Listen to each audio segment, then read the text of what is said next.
have a very liberal approach to who your friends are. Don't narrow it down to other rich democracies. Welcome back to BVTV. I'm Peter Tharlarsson, the global editor of Reuters Breaking Views, and joined again by Hugo Dixon, who coming to us this time from Paris. Hi, Hugo. Welcome back. Hello, Peter. Lovely to be with you. So you've written for us this week about friendshoring, which I have to say, when I first heard this term, I had to look it up and wonder what it was about. So maybe just start by just explaining to us, what does friendshoring mean and why are we talking about it now? Well, friendshoring is the latest version of, we had offshoring, onshoring, reshoring. But now friendshoring is the idea that you don't bring back production in a globalized world all the way to home. You locate production in your friends' countries. It could indeed include being at home, but not exclusively at home. And the reason we're talking about it is really for two reasons. One is because of the Russian invasion of Ukraine has brought home the folly of being dependent on one country for an absolutely critical component, in this case, the whole of Europe, pretty much dependent on Russia for gas. And then the second reason that we're talking about it is because of China and the mounting, it certainly was mounting until recently, geopolitical tension between America and China, and between the West more generally and China.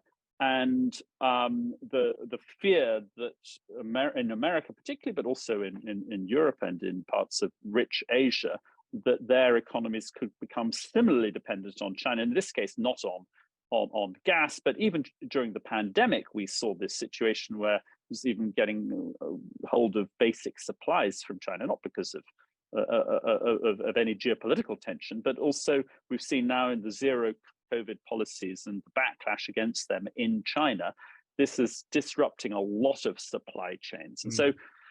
And this is being pushed particularly hard by America in the form of the US Treasury Secretary, Janet Yellen, who through the course of this year has been pushing the idea that America and its allies need to secure critical supplies within their friends so that they are not in a similar weak position, either because of some geopolitical threat or just because of some accident in a supply chain. In the supply chain. So I mean, you can easily imagine something like this being used as a protectionist measure to say, well, we don't want that production from that country, we want it directed over here or something like that.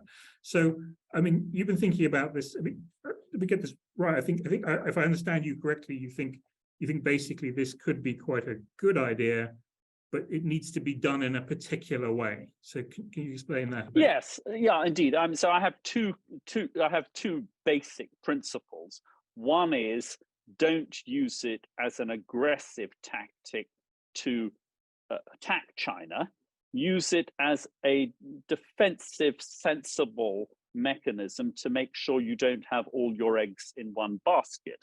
So spread around your production. It doesn't mean, but I mean, for things like, certainly if you're looking at a company like Apple, which is, I think, 96% of the iPhones are made in China, and there's been, their big factory complex was basically, shut down, and then had various, demonstrations and things because of the COVID policy. That doesn't make wise.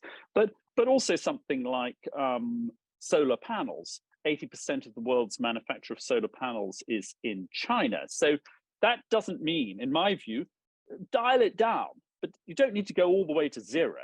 So that's the first thing, is the message, don't have all your eggs in one basket, doesn't mean you shouldn't have any eggs in the Chinese basket. So that's the first thing. The second thing is have a very broad, have a very liberal approach to who your friends are.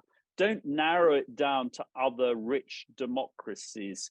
Don't say that you've got to have, perfect marks on human rights. I mean, of course, I'm a big believer in human rights, but the idea that you're then going to narrow yourself down, this I think has a big problem, because then the economic hit if you go to a very, very narrow group of friends, it's going to be much, much bigger. So broaden it out, include put your eggs in many baskets, and even don't put all your eggs at home, because that could be risky too. Probably not because of political reasons, but some snarl up in your production line, and that can give you deep problems or strikes or whatever else it might be.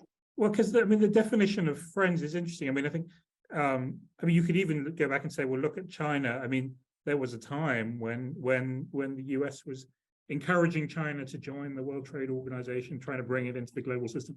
Probably people at that time didn't think, oh, well, China's a potentially unfriendly place. It's sort of, it's changed over time. So you can also imagine, presumably, that you go to, I don't know, Mexico or Indonesia or India or Vietnam or something, and at some point in the future, they become unfriendly. Isn't that the risk?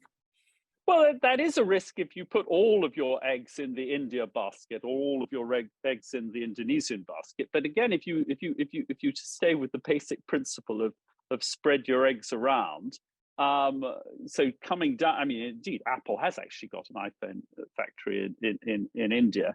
But it would be very foolish as it would be foolish for them to go down to zero in China. It would be foolish for them to put all of their iPhones in India. And so I think that the basic idea is to spread around. Now, of course, you will take decisions about which countries are more reliable, and those that you have deep diplomatic, military alliances with. You're more likely to be happy with a bigger percentage in those sorts of countries. But as I say, I mean, if you're looking for spreading comparative advantage around the world, and you are going to dial down a bit in China, and particularly in a sort of critical set of industries, you're not going to find by America saying, well, we've got to have solar panels made in Europe or rare earths coming from Britain or America. That's not really going to spread it around much. You've got to use some of these other countries, which in some ways may have features a bit similar to China.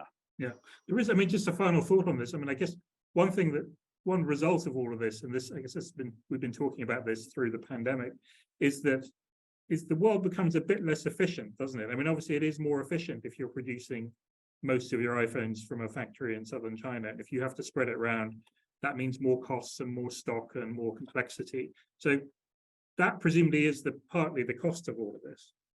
Yes, but you could think of it as an insurance policy. I mean, when you pay an insurance policy, that's a cost. But if you don't pay an insurance policy and then there's a disaster, you're in a frightful mess. And so it seems to me like sensible prudence to do this. You take a bit of a cost, but you secure yourself. Okay, Hugo, friendshoring, we're going to be hearing a lot more about it, I suspect. Good to talk to you as always, and talk to you again soon. Thank you, Peter.